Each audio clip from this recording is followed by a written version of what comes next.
నమస్తే welcome to our channel senior journalist Bharadwaj garu ఉన్నారు వారితో మాట్లాడదాం సార్ నమస్తే సార్ సార్ సుకుమార్ గారు డైరెక్షన్ చేసిన పుష్ప 2 కొన్ని సీన్స్ మీద ఇప్పుడు ఆగ్రహం వ్యక్తం చేస్తున్నారు సార్ అవి కొన్ని సీన్స్ అవి నేను చెప్తాను ఇప్పుడు ఏంటంటే పోలీసులు కొనేయడం సార్ హీరో వెళ్ళి పోలీస్ స్టేషన్లో పోలీసులు కొనేస్తాడు అలాగే సీఎంని మార్చేస్తాడు ఇలాంటి కొన్ని సీన్స్ అవి అంటే అభ్యంతకరంగా ఉన్నాయి చూడ్డానికి కొంచెం ఆరోగెంట్గా అలా ఉన్నాయి అన్నట్టు కొంచెం ఆగ్రహం వ్యక్తం చేస్తున్నారు సార్ దీని గురించి మీరేం మాట్లాడతారండి అంటే కేసులు కూడా పెడుతున్నారు సుకుమార్ మీద కేసులు పెట్టడం అనేది కూడా మొదలైంది కొంతమంది పెడుతున్నారు అంటే ప్రైవేట్ వ్యక్తులు పెడుతున్నారు పెడుతూ వీళ్ళు అంటే అట్నుంచి స్పందనలు ఎందుకు రావడం లేదని కూడా ప్రశ్నిస్తున్నారు అంటే ప్రభుత్వం సుమోటోగా కేసులు పెట్టాలి కదా అతని మీద అనేది ఒక గొడవ రెండోది పోలీస్ డిపార్ట్మెంట్ని అవమానపరిచాడు అతను డిపార్ట్మెంట్ వైపు నుంచి ఎవరు కేసులు పెట్టరేంటి పర్టికులర్గా ఒక స్విమ్మింగ్ పూల్ సీన్ ఒకటి ఉంటుంది దానిలో ఆ స్విమ్మింగ్ పూల్ సీన్ మీద ఎక్కువ గొడవ జరుగుతోంది బయట అయితే దీన్ని ఎక్స్టెన్షన్లో ఒక స్మగ్లర్ని హీరోగా పెట్టడం ఏమిటి అనేది ఒక గొడవ జరిగింది ఇంతకుముందు దానితో పాటు ఒక స్మగ్లర్ క్యారెక్టర్కి జాతీయ ఉత్తమ నటుడు పురస్కారం ఇవ్వటం ఏమిటి అనే గొడవ కూడా జరిగింది అయితే స్మగ్లర్ హీరో కావటం అనేది కొత్త ఏం కాదు తెలుగు సినిమా ప్రపంచంలో తెలుగు సినిమా ప్రపంచంలోనే కాదు భారతీయ సినిమా ప్రపంచంలో కూడా కొత్త ఏం కాదు 73, 74 ప్రాంతాల్లో వచ్చినటువంటి ఎన్టీ రామారావు గారి దేవుడు చేసిన మనుషులు సినిమాలో ఆయన స్మగ్లరే అంటే ఇంట్లోంచి అతను బయటికి వెళ్ళిపోతాడు అనుకోకుండా వేరే వాళ్ళు ఎవరో ఎత్తుకుపోతారు తర్వాత అతను స్మగ్లర్గా పెరుగుతాడు అంటే స్మగ్లర్ క్యారెక్టర్ చేశాడు ఆయన అప్పట్లోనే తర్వాత ఆయనే చేసినటువంటి మగాడు అనే సినిమాలో కూడా ఆయన స్మగ్లర్ రోలే నిజానికి ఆ సినిమా మాతృక దీవార్ సినిమా రీమేక్ అది మగాడు అనేది దీవార్లో అమితాబ్ బచ్చన్ కూడా స్మగ్లరే అంటే స్మగ్లర్ని హీరో చేయటం అనే కల్చర్ 70ల ప్రారంభంలోనే మొదలైంది దానికి కారణం ఏంటంటే వ్యవస్థ మీద నమ్మకాలు కోల్పోయిన దశ అది కోల్పోయిన దశలో స్మగ్లర్ హీరో అయ్యాడు భారతదేశంలో తొలి సినిమాలన్నీ కూడా స్వతంత్ర పోరాటాన్ని పొగుడుతూ సినిమాలు తీశారు ఆ తర్వాత స్వతంత్ర భారతదేశంలో ప్రజల ఆకాంక్షల్ని చెబుతూ సినిమాలు తీశారు 65 నాటికి ఆ భ్రమలు తొలగిపోయినాయి ఆ భ్రమలు తొలగిపోయి ఈ ప్రభుత్వాలు మనకేమీ చెయ్యవు అనే ఒక స్థితికి చేరుకున్నారు అందరూ చేరుకున్న తర్వాత 67 నుంచి వ్యతిరేక భావనలు మొదలైనాయి ఈ వ్యతిరేక భావనలు మొదలైన సందర్భంలోనే నక్సల్బరీ రైతాంగ ఉద్యమం జరిగింది సాయుధ పోరాటం అక్కడ కలకత్తా వెస్ట్ బెంగాల్లో అక్కడి నుంచి మొదలు పెడితే ఆలోచనల్లో మార్పులు మొదలైనాయి ఈ నేపథ్యంలోనే స్మగ్లర్ హీరో అయ్యాడు భారతీయ సినిమాలో ఈ పరిణామ క్రమం తెలుసుకోకుండా ఈ స్మగ్లర్ హీరో చేయటం ఏమిటి అనేది మాట్లాడటం కరెక్ట్ కాదు ఒకటి రెండోది ఈ పుష్ప 2 సినిమాకి సంబంధించి పోలీసుల్ని రిటైర్ చేయించేశాడు అతను పోలీస్ స్టేషన్లోకి వెళ్ళి పోలీసులను అందరినీ కూర్చోబెట్టి అడుగుతాడు బాబు ఈ క్షణం మీరు రిటైర్ అయితే ఎంత వస్తుంది మీకు అని అంటే ఒక్కొక్కడు ఒక్కొక్క లెక్క చెప్తాడు ఆ డబ్బులు ఇచ్చేసి పంపించేస్తారు వాళ్ళని సంతకాలు పెట్టించేసి అంటే రిజిగ్నేషన్ లెటర్లు తీసేసుకుని ఆ రిజిగ్నేషన్ లెటర్లన్నీ అక్కడ టేబుల్ మీద పెట్టేసి తన వాళ్ళని విడిపించుకుని తీసుకెళ్ళిపోతాడు ఇది కొంచెం ఓవర్గా అనిపించింది చాలామందికి కానీ ఇలాంటి సందర్భాలు జరగడానికి అవకాశం ఉంది మన వ్యవస్థలో చాలా స్పష్టంగా ఉంది అంటే ఒక పక్కన ప్రభుత్వ రంగ సంస్థలన్నీ మూతపడిపోతున్నాయి ప్రభుత్వ రంగ సంస్థల్లో పనిచేస్తున్న వాళ్ళందరినీ విఆర్ఎస్ ఇచ్చి పంపించేస్తున్నారు బయటికి దేనికి పంపించేస్తున్నారు ప్రైవేటు కంపెనీలకు వీటిని అంటగట్టడానికి వీటి వ్యాపారాలన్నీ ప్రైవేటు సంస్థలకి ట్రాన్స్ఫర్ చేయటం కోసం ప్రభుత్వ సంస్థలని క్లోజ్ చేయటం అనేది రకరకాల పద్ధతుల్లో జరుగుతోంది ఇక్కడ కాబట్టి దాన్నే అతను సూచనప్రాయంగా చెప్పాడు అనుకోవచ్చు సుకుమార్ ఇది ఒక పద్ధతి ఇది ఒక స్టైల్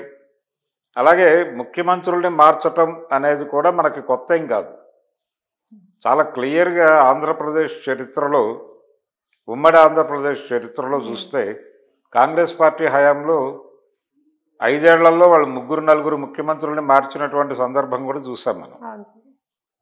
మర్రి చెన్నారెడ్డి గారిని అధికారంలో నుంచి దించడం కోసం ఒక గ్రూప్ లాబీ చేసి హైదరాబాదులో పాత బస్తీలో మత కల్లోలాలు రేపి దాదాపుగా 100కు పైగా హత్యలు జరిగినాయి అక్కడ. చంపి లా అండ్ ఆర్డర్ బాగా, అంటే లా అండ్ ఆర్డర్ నాశనం అయిపోయింది రాష్ట్రంలో అని ఒక నెపం వేసి చెన్నారెడ్డి గారిని దించి నేదురుమిల్లి జనార్దన్ రెడ్డిని ముఖ్యమంత్రిని చేసినటువంటి ఒక చరిత్ర మనకు తెలుసు. కాబట్టి ముఖ్యమంత్రుల్ని మార్చటం అనే కార్యక్రమం కూడా చేయొచ్చు, డిజైన్ చేయొచ్చు. అది కూడా బహుశా అతను ఇంత ఆలోచించి చేశాడని నేను అనుకోను, కానీ సుకుమారు ఒక నేపథ్యం కనిపిస్తుంది. అలాగే పోనీ ఆ నేదురుమల్లి జనార్దన్ రెడ్డి గారన్నా పూర్తి కాలం ఉన్నాడంటే ఆయన లేడు. ఆయన తీసేసి మళ్ళీ కోట్ల విజయభాస్కర్ రెడ్డి గారిని పట్టుకొచ్చారు. అంతకు ముందు కాంగ్రెస్ పార్టీ, అంటే ఎన్టీ రామారావు గారు తెలుగుదేశం పార్టీ పెట్టడానికి ముందు దాదాపు 4 ముఖ్యమంత్రులు మారారు. చెన్నారెడ్డి గారు, అంజయ్ గారు, తర్వాత భవనం వెంకట్రామ్ గారు, కోట్ల విజయభాస్కర్ రెడ్డి గారు, వీళ్ళందరూ వరుసగా 5 ఏళ్ల పరిపాలనలో 4 ముఖ్యమంత్రులు. ఈ 4 ముఖ్యమంత్రులు మారటం ఏమిటి అనేదే తెలుగువాడి ఆత్మగౌరవాన్ని ఢిల్లీ నడివీధుల్లో అమ్మేస్తున్నారు అనే నినాదంతో ఆయన అధికారంలోకి వచ్చాడు ఎన్టీఆర్. కాబట్టి ముఖ్యమంత్రులు మారిపోవటం అనేది కాంగ్రెస్ పార్టీ హయాంలో చాలామంది చూశారు. అయితే వైఎస్ రాజశేఖర రెడ్డి సీఎం అయిన తర్వాత సీన్ మారింది. అంటే ఫ్రాంచైజీ మోడల్ వచ్చింది అప్పుడు. అంటే స్టేట్ని ఆయన ఫ్రాంచైజీగా తీసేసుకుని మీకు ఎంత పంపించేస్తారో నన్ను వదిలిపెట్టేయండి, స్టేట్ని నాకు వదిలేయండి, ఈ స్టేట్ నుంచి మీకు ఏం కావాలో అడగండి, అది నేను చేసేస్తానని చెప్పి పార్టీ హైకమాండ్తో ఒక డీల్ మాట్లాడేసుకుని అది చేస్తాడు ఆయన. ఇప్పుడు రేవంత్ రెడ్డి గారు కూడా అదే చేస్తున్నాడు, ఫ్రాంచైజీ మోడల్. కాబట్టి ముఖ్యమంత్రుల మార్పు అనేది ఇప్పుడు ఉండదు.